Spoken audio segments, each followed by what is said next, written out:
dia! Sejam bem-vindos a mais um episódio do On Smash USA, o podcast que te ensina a deixar os Estados Unidos aqui, ó, na palma da sua mão. Eu sou a Manu e é uma honra ter vocês com a gente mais uma manhã. Oi, gente, bom dia. Estou muito feliz de ter vocês aqui nessa conversa de hoje. Como vocês devem se lembrar, eu sou a Gi e hoje a gente vai ter uma conversa muito interessante com a Renata. Pois é, hoje essa convidada especial vai falar sobre escolhendo o melhor caminho, tudo no que tange de Immigration Law. Explicar um pouquinho sobre a trajetória da Renata. Ela nasceu no Rio de Janeiro, no Brasil. Ela possui o título de Juris Doctor pela Universidade Cândido Mendes, no Rio de Janeiro também, onde exerceu advocacia. Trabalhou para juízes no Tribunal de Justiça do Rio de Janeiro até 2011, e ela é Master of Laws pela Georgia State University College of Law, sendo licenciada como advogada no Brasil e nos Estados Unidos.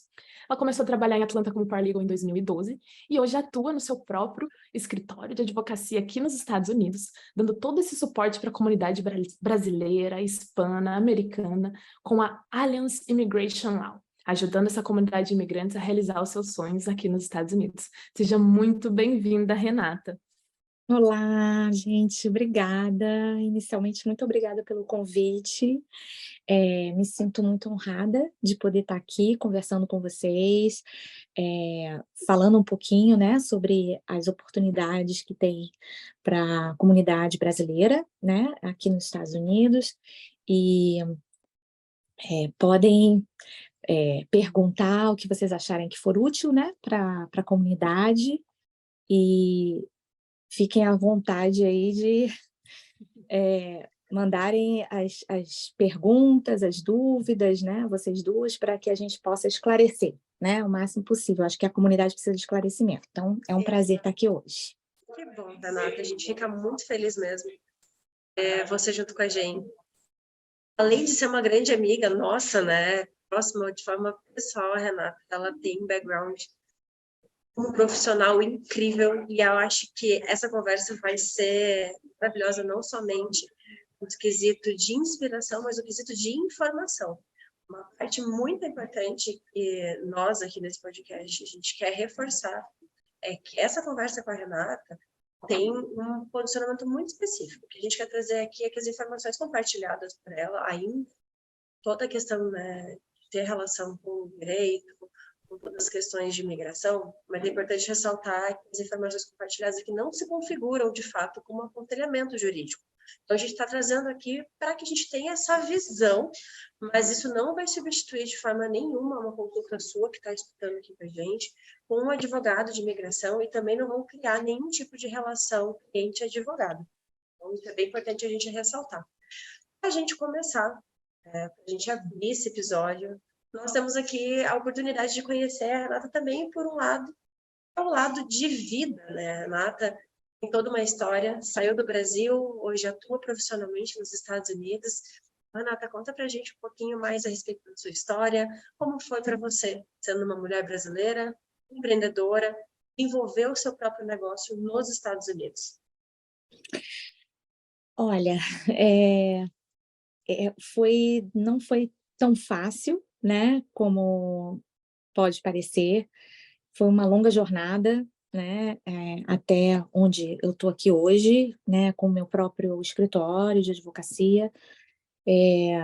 Como vocês falaram, eu trabalhei no Tribunal de Justiça até 2011, comecinho, e aí logo depois eu mudei para os Estados Unidos, né, eu vim com a minha família, sou casada com um americano e nos casamos no Brasil e ele voltou para os Estados Unidos a trabalho e então eu, né, vim como esposa acompanhando e uma nossa filhinha que era pequenininha na época. Cheguei aqui com meu inglês ainda bem fraco, né, completamente diferente do inglês que a gente aprende no Brasil, né, nos cursinhos, e largando, deixando tudo para trás, né, eu era funcionária pública, então deixei tudo para trás, e fiquei em casa um tempo cuidando da minha filha, né, sem saber muito o que fazer, né, em relação à minha profissão. Eu nunca pensei assim, inicialmente, nunca imaginei que eu fosse me tornar advogada aqui também. E aí surgiram ao longo do caminho algumas oportunidades para trabalhar como tradutora, né, depois imagina, eu com meu inglês ainda começando, meu marido me ajudou muito, né?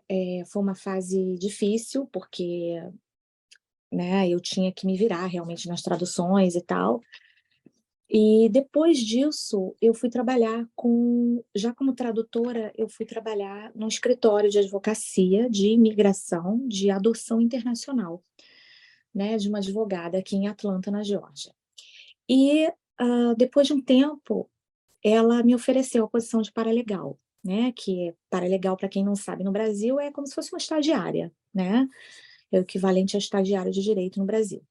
E aí eu fui, né, fiquei trabalhando com ela, fui me apaixonando, né, pelo direito migratório, fui trabalhando com casos de crianças que eram adotadas, tanto do Brasil como de outros países, e tiveram oportunidade de ter uma vida melhor, né.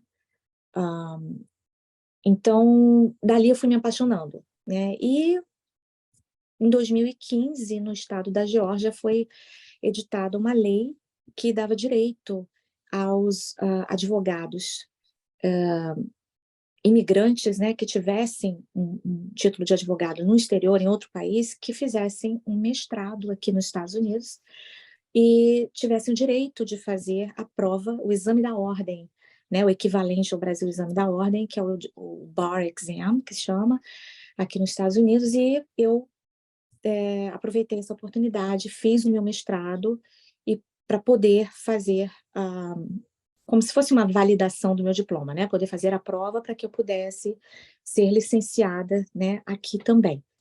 E depois disso, aí ainda como paralegal trabalhei com outras empresas, né, com outros escritórios de advocacia, pegando experiência e tal. Quando me tornei advogada, aí me juntei à minha sócia, né, Ellen, e começamos o nosso escritório, que era o Vargas e Lily White Immigration, e agora ela saiu, né, foi para uma jornada diferente e tal, foi trabalhar em uma non-profit, e eu acabei de, né, recomeçar aqui, um recomeço, meio começo, né, no Alliance Immigration. Então, estou aqui, né, hoje em dia, ajudando o máximo que eu posso a comunidade brasileira, principalmente aqui em Atlanta, né, faltam advogados que falem português, que entendam a cultura brasileira, né? Então, estou aqui ajudando a comunidade. Essa é um pouquinho da minha história.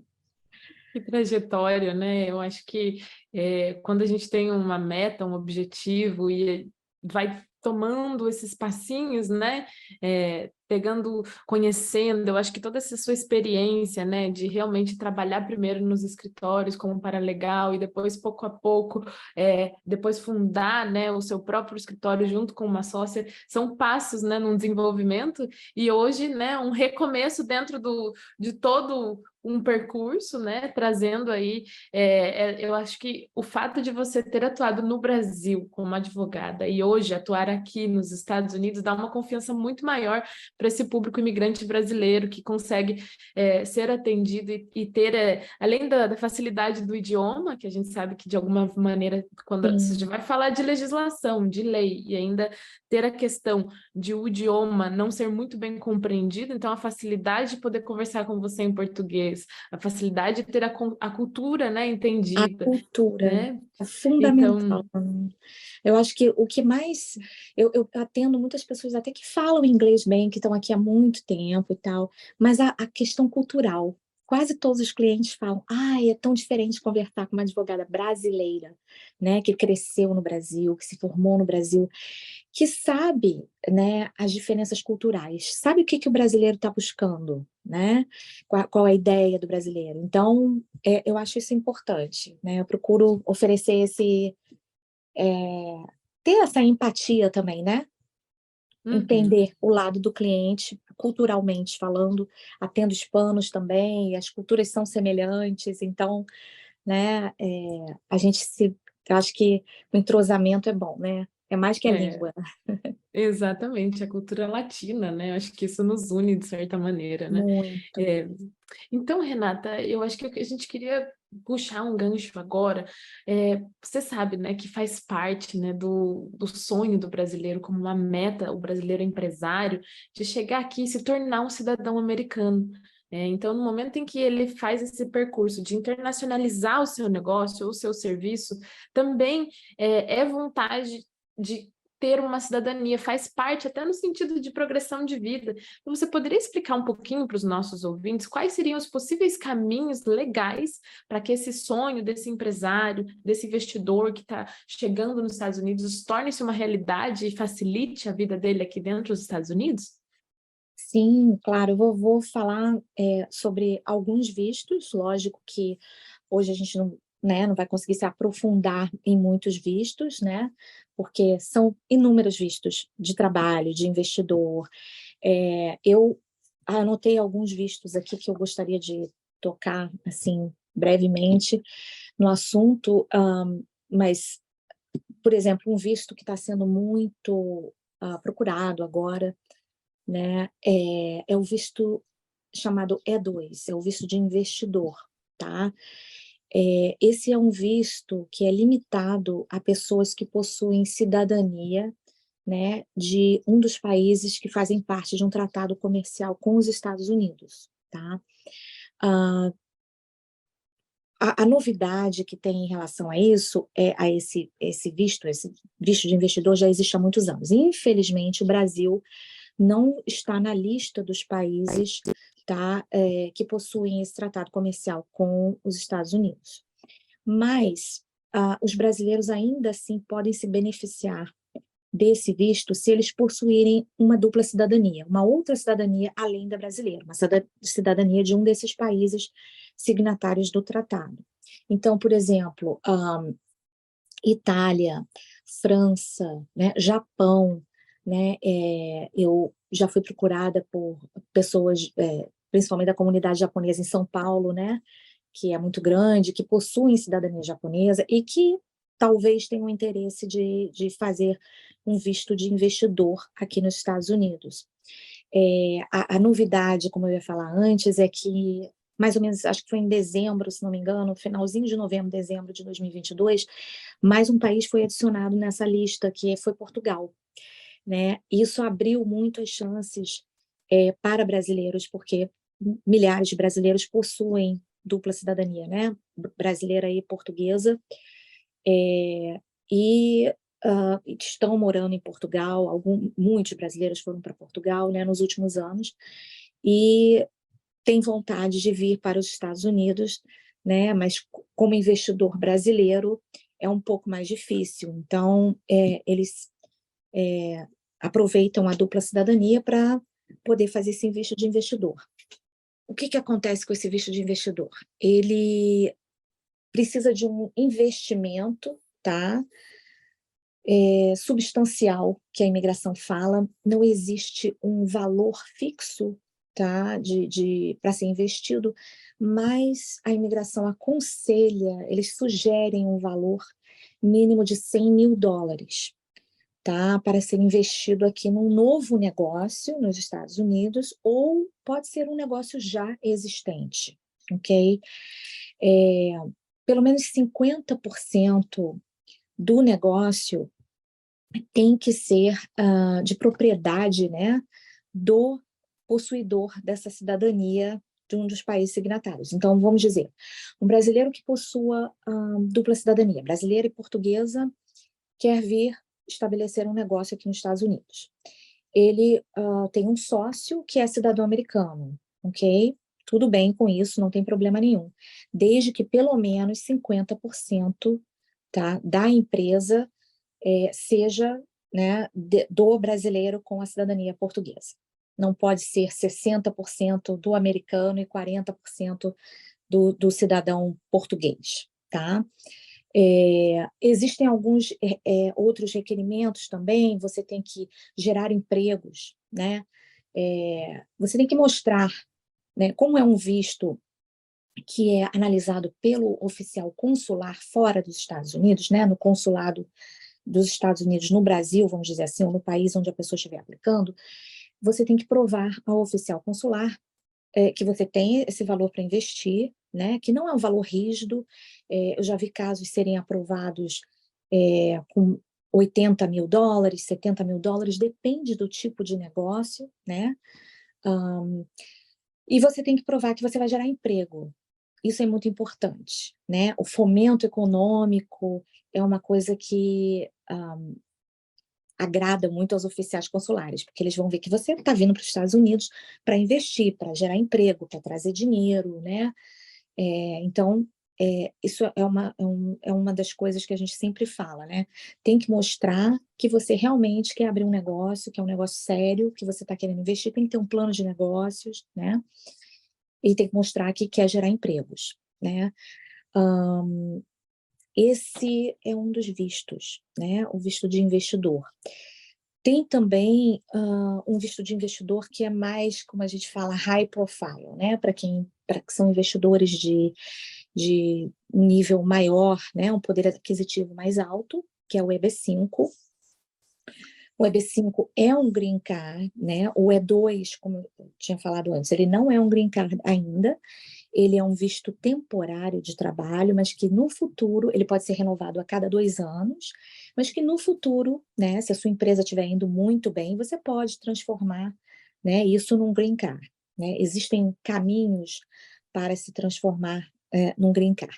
Já o EB5, que é esse que eu vou falar agora, para investidores de alto poder aquisitivo, é um visto que exige um investimento dependendo da área do negócio, dependendo de onde for instalado o negócio, de pelo menos $1 milhão, né?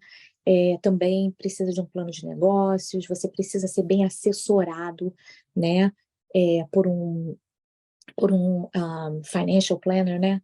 Como fala em inglês, uma pessoa especializada em business plan e financial plan, né? Que vai te ajudar a gerenciar a sua empresa, vai te ajudar a fazer como se fosse um plano de voo. Eles chamam um plano de negócios, mas para você ver exatamente quais são as metas que você quer atingir no primeiro ano, no segundo ano, no terceiro ano e por aí vai, né? Porque isso você precisa demonstrar para a imigração. Você tem um plano, você não só tem vontade e dinheiro, tá? Você tem que mostrar que, inclusive, que você já está colocando o plano em ação, né? Então, por exemplo, quando vier para os Estados Unidos, com a intenção, né, de fazer isso, sempre, né, contactar um advogado de imigração, contactar uma empresa que faça plano de negócios, para começar a colocar o plano em ação, começar a saber onde investir o dinheiro, tem que ter uma locação, tem que alugar ou comprar, né, uma propriedade para que você possa instalar o seu negócio, construir um advogado que pode abrir a sua empresa, né? Tem advogados especializados que fazem isso, toda essa parte do business que é separada um pouco da parte imigratória, né? Em tese, assim, vamos dizer, o advogado de imigração, ele só mexe com a parte imigratória mesmo. Ele não vai se envolver muito com a parte de criação da empresa, de investimento do dinheiro, né? Isso a gente sempre recomenda que se procure um advogado especializado nisso, mas que também entenda de imigração, né? Ou que pelo menos esteja em contato com o advogado de imigração, para que eles trabalhem em conjunto e a pessoa possa abrir uma empresa com segurança aqui, né? Trazer o seu dinheiro, investir com segurança. Então, esse é o EB5 que eu falei, é o de mais, né, maior poder aquisitivo. Também existe um visto que não é um green card, mas é um visto temporário, que depois se transforma, tem a possibilidade de se transformar em um green card, que é o L1A, que é um visto para pessoas que já possuem uma empresa no Brasil, tá? E que querem, vamos dizer, abrir uma filial aqui nos Estados Unidos, né? Eu, às vezes, faço consultas com pessoas que como não tem a dupla cidadania, né? E também não tem $1 milhão assim disponíveis para abrir uma coisa de, né, grande porte, que preferem preparar, né, o terreno, vamos dizer assim, para fazer um L1A, tá? Então, o L1A é um visto que você tem que provar que você já tem uma empresa, né? Existe também a possibilidade do L1A para uma nova empresa aqui nos Estados Unidos, mas são situações um pouquinho diferenciadas. O mais fácil, às vezes, de ser aprovado, vamos dizer assim, é o L1A para pessoas que já têm uma empresa no Brasil e querem abrir uma filial nos Estados Unidos, né? Tem que comprovar que você trabalha na empresa há pelo menos um ano, tá? Dentro dos 3 anos anteriores à sua aplicação para a imigração, né? E é um caminho depois para o Green Card, né? São vistos, como eu disse, temporários, né? São vistos que podem ser aprovados por até 30 meses, é totalmente discricionário da imigração. Alguns são aprovados por 3 anos, outros por 1 ano, 2 anos, depende, né? Mas o L1A é um caminho também, tá? Para pessoas que querem investir nos Estados Unidos numa nova empresa ou uma filial, tá? Então, assim, esses são alguns caminhos, né, que a gente explica para os clientes, né, para os potenciais clientes quando fazem consulta, né? É lógico que é sempre o cliente que vai decidir qual é o melhor visto para ele, tá? Porque depende da disponibilidade dele monetária, depende do que ele quer, né? Aqui nos Estados Unidos, nem todos querem se tornar cidadãos, tá? Para que tenham um investimento, alguns até preferem não se tornar cidadãos, né? Por questões de taxas, de impostos, uma série de coisas. Então, muitas vezes eu conheço pessoas que estão aqui há 20 anos com visto dia 2 investidor, e elas vão e vêm de outros países e se sentem bem assim, não tem necessidade, elas não sentem a necessidade de se tornarem cidadãos, né? Mas, claro, tem pessoas que preferem. Então, sempre tem que se começar. Eu sempre aconselho a pessoa a começar, se possível, com visto de trabalho temporário, né? Nunca começar direto, porque tem os vistos temporários de trabalho, tá? Que não são green card, e tem os de trabalho que são green card, né? Para quem realmente quer ser residente permanente. Os vistos temporários, eu acho que é um bom início, né? Um bom começo. Então, sempre que eu posso, eu aconselho, dependendo da situação da pessoa, eu aconselho a pessoa a começar com visto temporário, até mesmo para ela sentir, ver se adapta culturalmente, né? Se dá certo o negócio, né? E aí depois vai passando para outros tipos de visto, um green card, até depois de 5 anos com green card já se pode aplicar para a cidadania americana. Então, tem estratégias que a gente usa com os clientes, né? Não sei se eu me aprofundei muito, mas eu quis falar assim sobre alguns vistos, tá? Que eu acho assim os mais importantes em termos de público empresarial, tá? Não estou falando de pessoas que querem vir para trabalhar por conta, com um job offer ou até mesmo por conta própria, mas não vinculado, né, a ninguém. Então, assim, a uma outra empresa, uma outra, ou terceirizar, coisas assim desse tipo. Então, foquei mais nesses de empresário mesmo, né?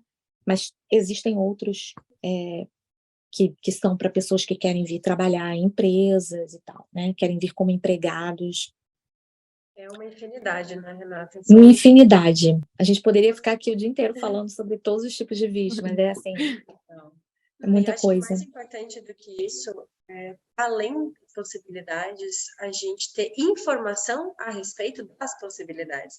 Eu acho que é a grande questão, né, dos brasileiros que têm uma vontade de internacionalizar os seus negócios, que têm uma vontade de expandir e entender um pouco mais o mercado americano de forma profissional, não ter ali em mãos o conhecimento, entender quais são os melhores caminhos que isso possa acontecer, né? Você comentou ali a respeito de, poxa, eu quando posso oriento para que seja iniciado de tal maneira, e toda a questão que eu acho que é um ponto muito interessante que você trouxe na tua fala, e assim, né, tem a questão de a gente olhar pela ótica do brasileiro que quer se internacionalizar, olhar pela ótica do mercado americano, né, o que ele está esperando, o que o mercado americano, o que o governo americano espera de um negócio internacionalizado, e também tem a questão cultural, né, às vezes a gente quer para fora, quer começar um negócio fora, e se eu chego lá e não me adapto, depois eu investi um dinheiro muito grande, substancial, e eu Exatamente. não me adaptei,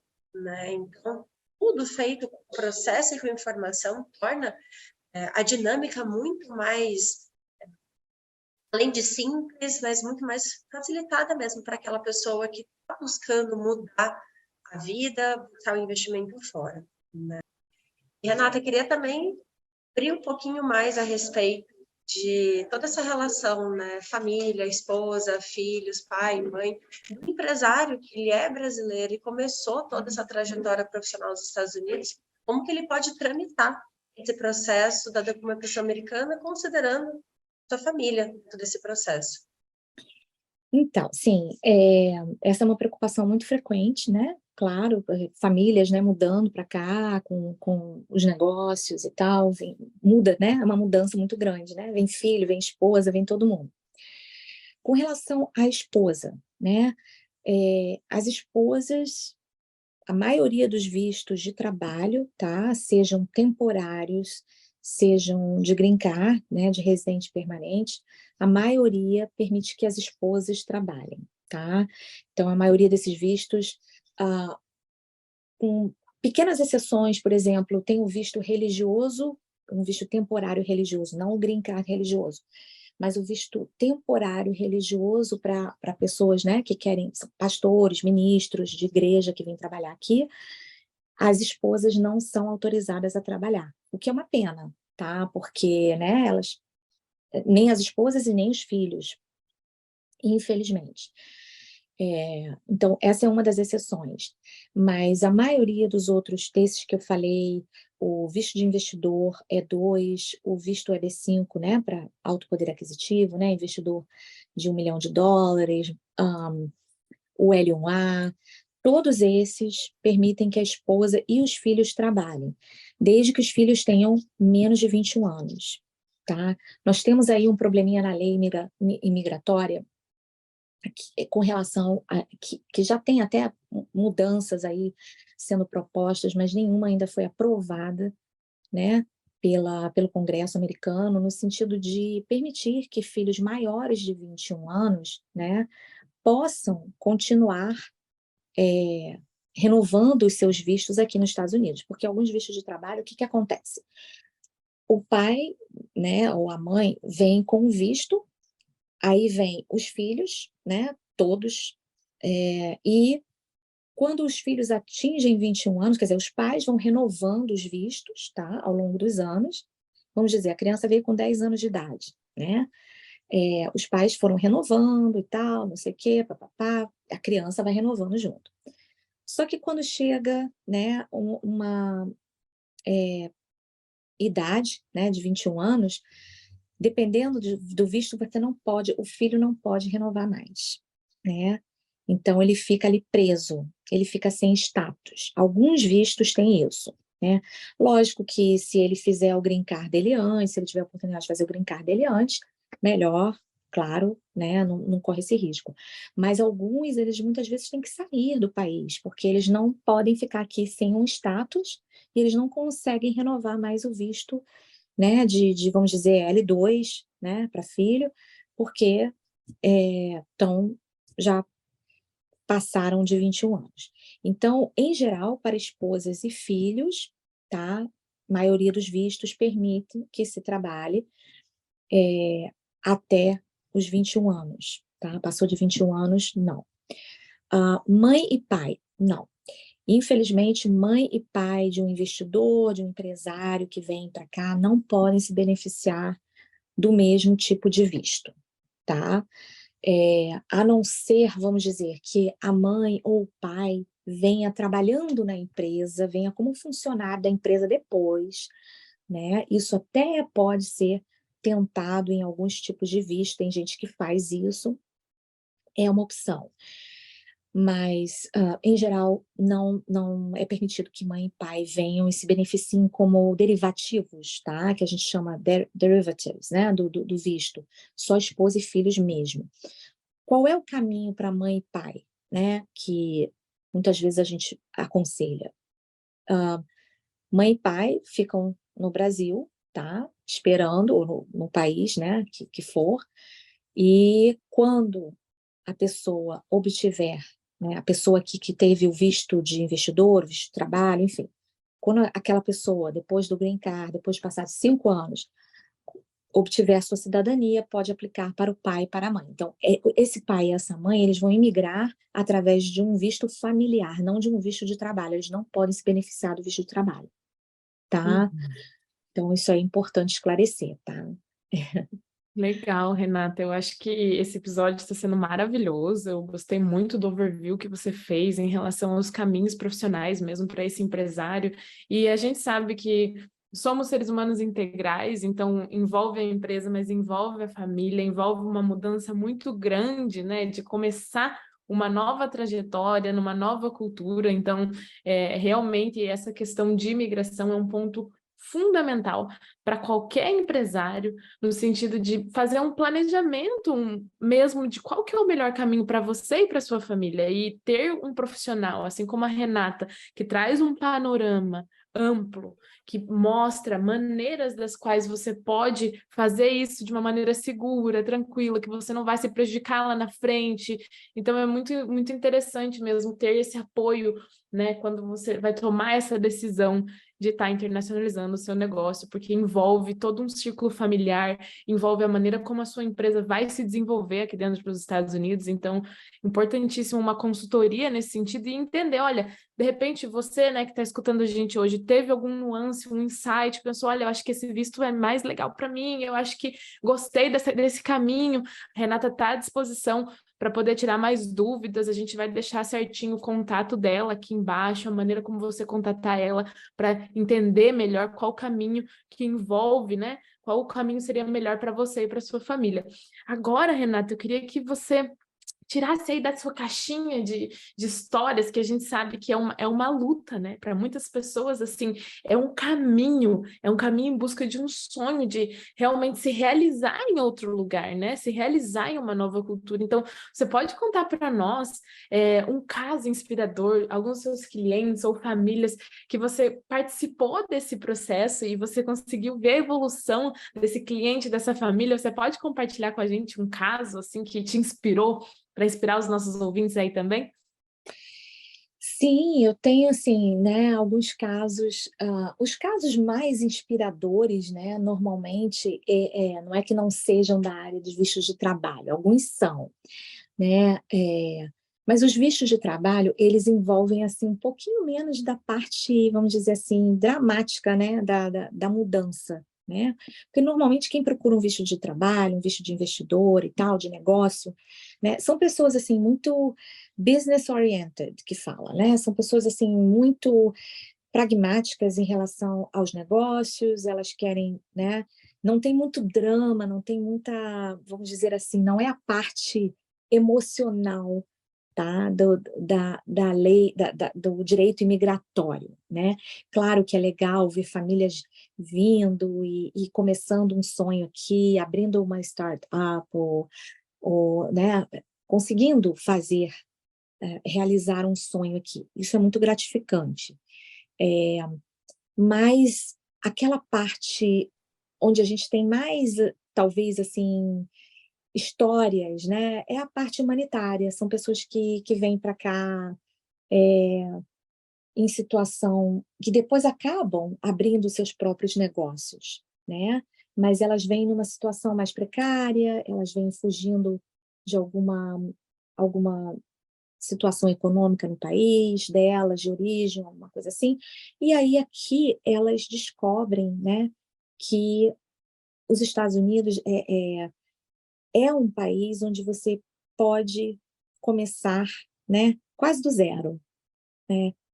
Você tem que ter a vontade, você tem que ter o seu sonho e você tem que trabalhar duro, né, mas é um país que te dá muitas chances, muitas oportunidades, né. Então, eu vejo pessoas, né?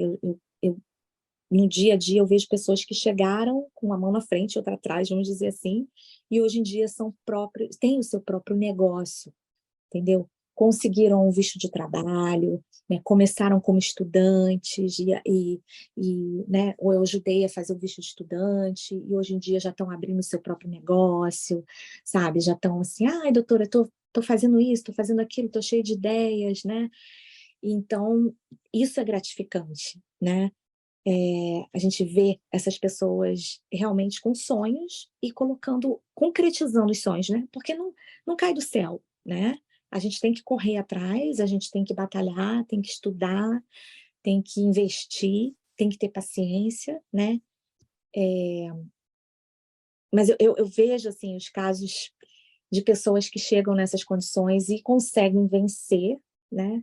Pessoas, às vezes, que chegam até, vamos dizer, para limpar casas e depois conseguem ter o seu próprio negócio de limpeza, né? Conheço pessoas que começaram limpando casa e hoje em dia, não, eu tenho o meu próprio negócio, né, de limpeza.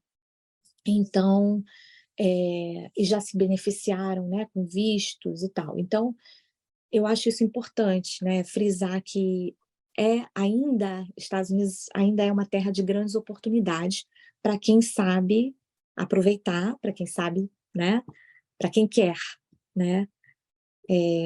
Mas tem muitos casos assim, né, a parte humanitária, como eu falei, foi uma área que eu trabalhei com adoção internacional, eu vi muitas famílias, né, muitas crianças vindo do Brasil, né, e só para fugir assim um pouquinho não vou fugir muito, só para né, fugir um pouquinho da parte de business, né, de negócio, mas eu vi e ajudei várias famílias, não só do Brasil como de outros países, a, né, terem um sonho, né, de família que não podia ter filhos e tal, e que vieram para cá, as crianças, e puderam ter essa oportunidade de ter uma família. Então, casos, tem tantos tipos de casos, né, inspiradores. Então, assim, acabei de ter um visto religioso agora aprovado, em menos de um mês, coisa incrível, que é muito difícil, né, ter um visto religioso aprovado assim tão rápido, mas é uma pessoa que veio para cá e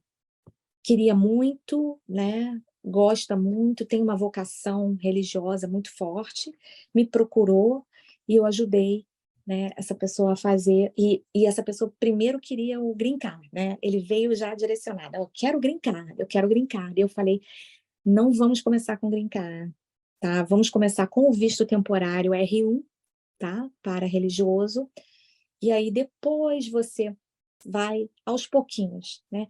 Essa é a minha abordagem, essa é a minha estratégia. Eu prefiro começar aos pouquinhos e fazer uma coisa bem planejada do que começar logo direto, né?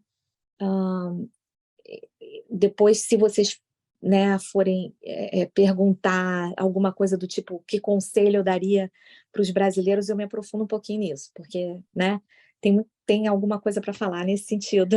Legal, Renata. É que independente, né, se seja para o trabalho, se seja para a família, a questão imigratória é sempre sobre um sonho, né? É sempre sobre você conquistar algo. E para qualquer sonho é importante também você pensar com cautela, você realmente construir ele de forma estratégica, né? Então, todos esses passos fazem tornar esse processo um processo que tende a dar certo, né? A tendência a dar certo, bem a estratégia que você coloca nele, né? E agora, um pouquinho entendendo, né, todos esses pontos, queria que você trouxesse um pouquinho mais a respeito dos principais erros que um brasileiro, às vezes, pode acabar cometendo, talvez, realmente, né, essa falta de estratégia, essa falta de saber, de ter todas as informações, nesse processo aí de imigração, quais são os principais erros que você vê dentro do direito? Quando você pega um caso, você pensa, putz, talvez aqui poderia ter sido pensado de forma diferente. Sim, sim, essa é uma pergunta muito importante, porque tem os erros, né, clássicos, que não só brasileiros, como outras, né, nacionalidades também fazem.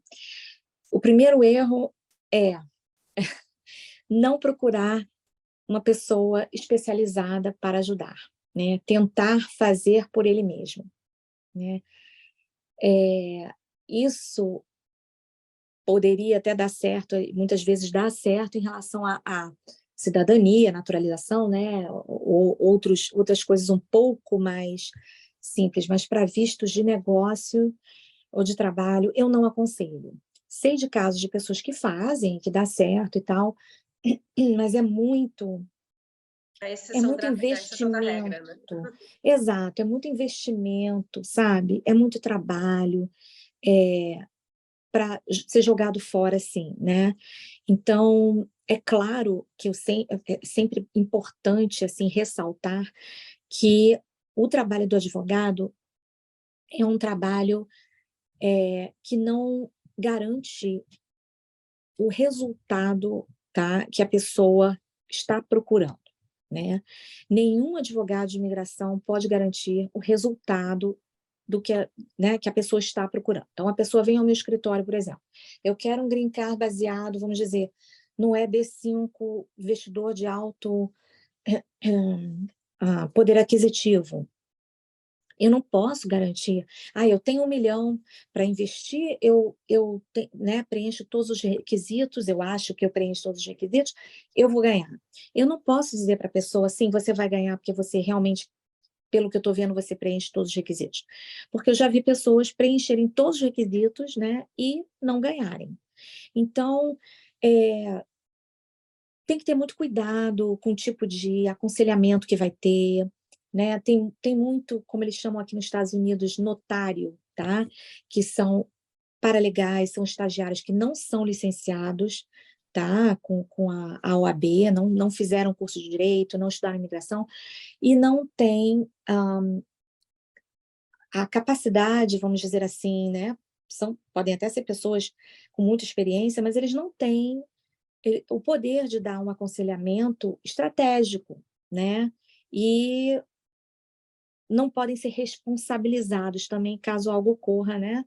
Com o caso deles. Então, primeira coisa, brasileiro ou outra nacionalidade, pessoas que não procuram advogados, tentam economizar procurando paralegal, contador, um jeitinho, ou fazer por ele mesmo.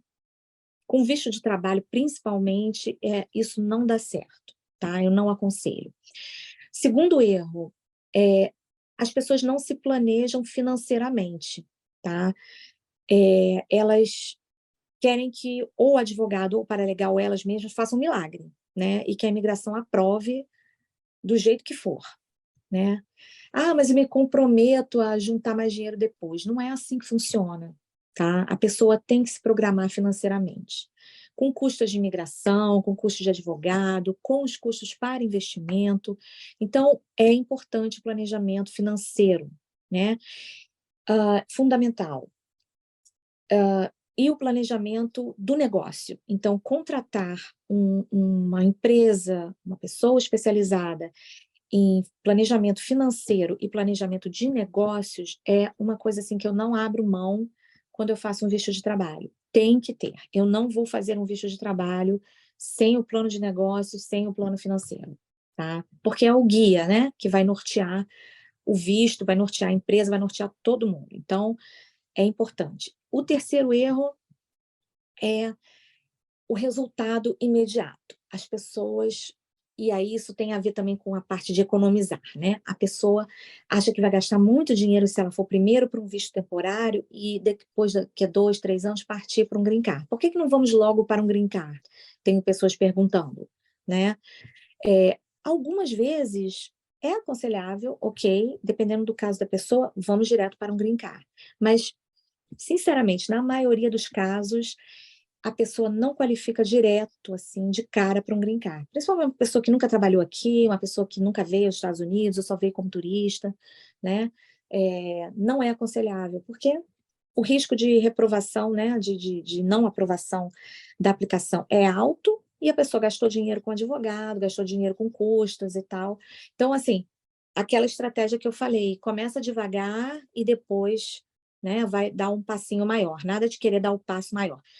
Muitas pessoas chegam aqui querendo dar o passo maior do que as pernas, não aconselho. Então, esses são alguns errinhos assim que os brasileiros e outras nacionalidades também, pessoas de outras nacionalidades costumam cometer, tá? Que eu não aconselho.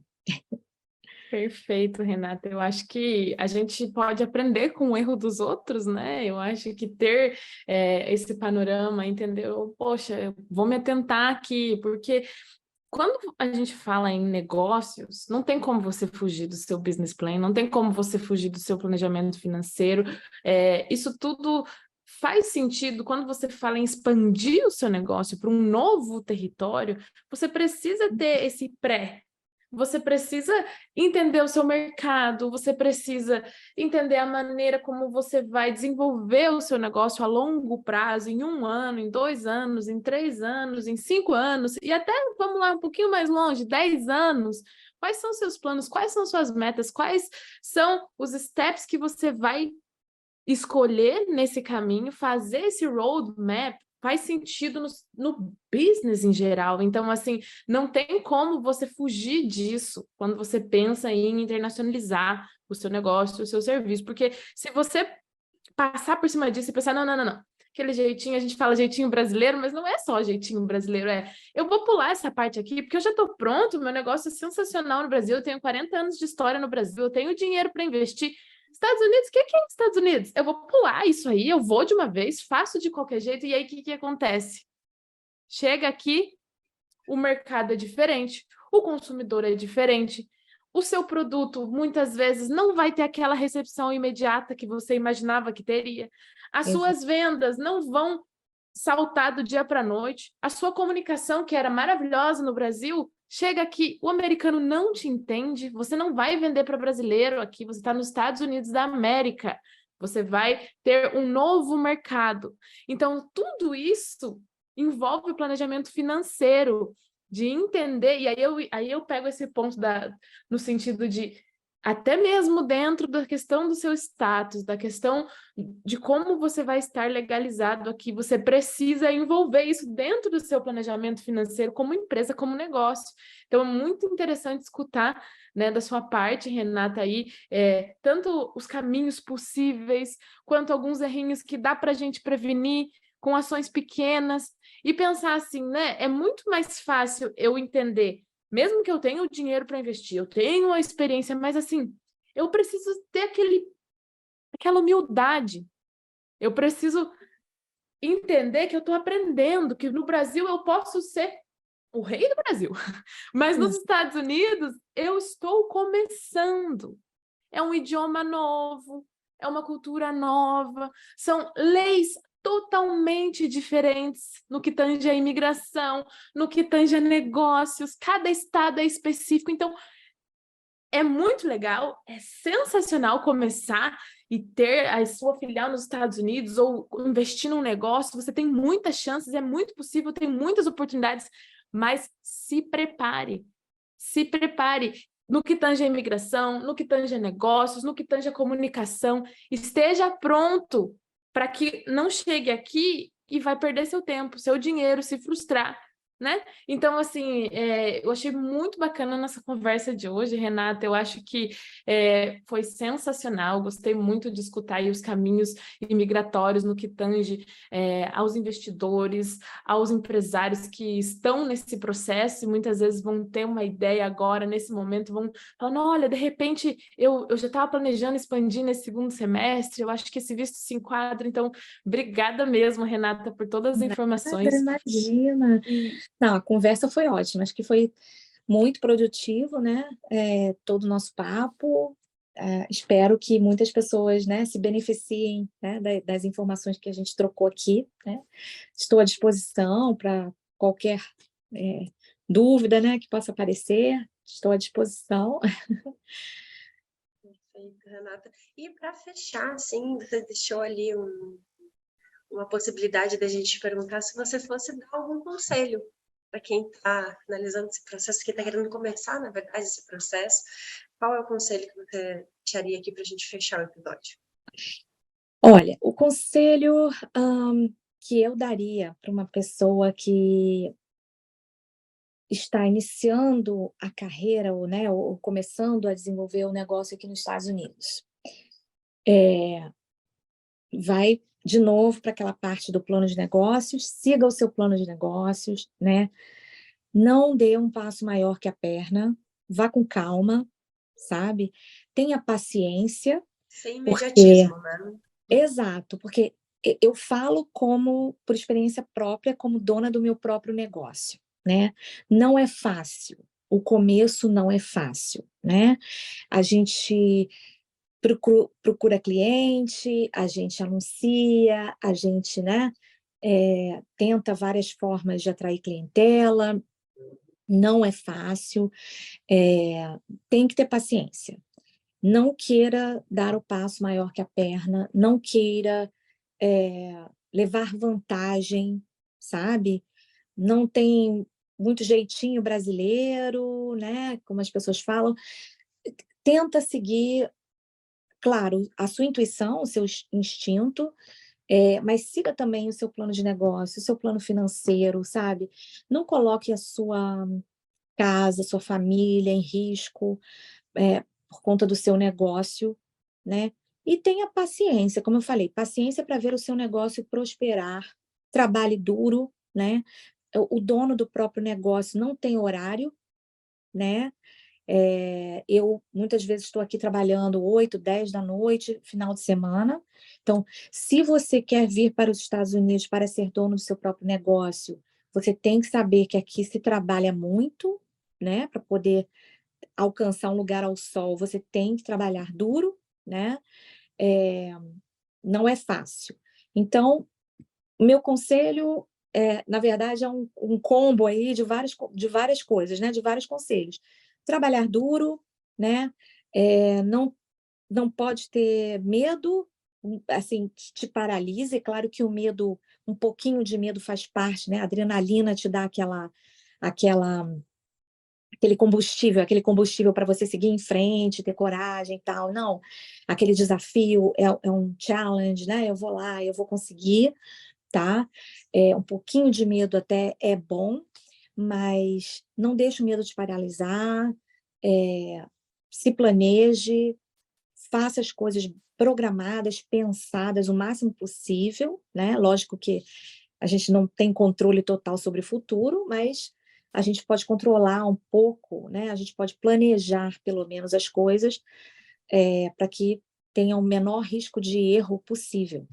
Então, meu conselho é esse: planejar, trabalhar duro, né? Ter esperança, fé, né? Ser honesto nos negócios, né? Não nada de tentar passar cliente para trás, passar, né, coisa de negócio, ser honesto com os sócios, e fazer as coisas dentro da lei, né? Então, esse é o meu conselho, assim, geral. Se é um combo de conselhos, como eu disse, um pacotinho. Maravilha, Renata. A gente agradece imensamente esse tempo que a Nada, e eu que agradeço, tá? A tenho oportunidade certeza aí, o que... convite. E eu tenho certeza que muitas pessoas que tiveram a oportunidade de ter contato com esse conteúdo vão se beneficiar muito dele. Foi extremamente esclarecedor. Que bom, que É bom. isso aí. Obrigada. Obrigada, pessoal. Finalizamos por aqui mais um episódio do On Smash USA Podcast. Fiquem ligados, ativa o sininho e o próximo convidado vai estar show, hein? Ativa o sininho. Um abraço, tchau, tchau, pessoal. Tchau. Tchau, obrigada.